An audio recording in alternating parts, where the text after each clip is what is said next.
ఇవాళ మే 1వ తారీఖు 2026 సంవత్సరం. ఇంకా ఇవాళ ప్రపంచవ్యాప్తంగా మేడే కార్యక్రమాలు జరుగుతున్నాయి. దాంట్లో భాగంగానే ఇవాళ హైదరాబాద్లో అట్లాగే మేడ్చల్ జిల్లా పరిధిలో ఇవాళ మల్కాజ్గిరిలో కూడా దాదాపు 12-13 చోట్ల ఇవాళ మేడే జెండావిష్కరణ జరిగింది. అట్లా కార్మికులందరినీ కూడా మేము కార్మికుల పక్షాన నిలబడి వాళ్ళ సిపిఎం పార్టీగా సిఐటిగా ఇవాళ కార్మికుల కోసం, వాళ్ళ హక్కుల కోసం, వాళ్ళ ఉపాధి కోసం, వాళ్ళ సౌకర్యాల కోసం, అట్లాగే ప్రజల కనీస అవసరాల కోసం ఇవాళ సిపిఎం పార్టీ పోరాటం చేస్తూ ఉన్నది.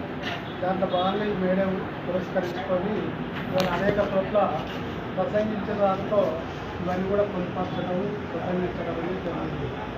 అందుకని చెప్పి వారి కేంద్ర రాష్ట్ర ప్రభుత్వానికి కోరేది ఏంటంటే ఏదైతే కార్మిక వ్యతిరేకమైన విధానాన్ని అమలు చేస్తున్నారో అవన్నీ కూడా అమలు చేయకుండా ప్రజల పక్షాన ప్రజాస్వామ్య పద్ధతిలో పరిపాలన చేయాలని చెప్పి కోరుతా ఉన్నాం. అట్లాగే కేంద్ర ప్రభుత్వం ఇచ్చిన హామీలను అమలు చేయాలి, రాష్ట్ర ప్రభుత్వం ఇచ్చిన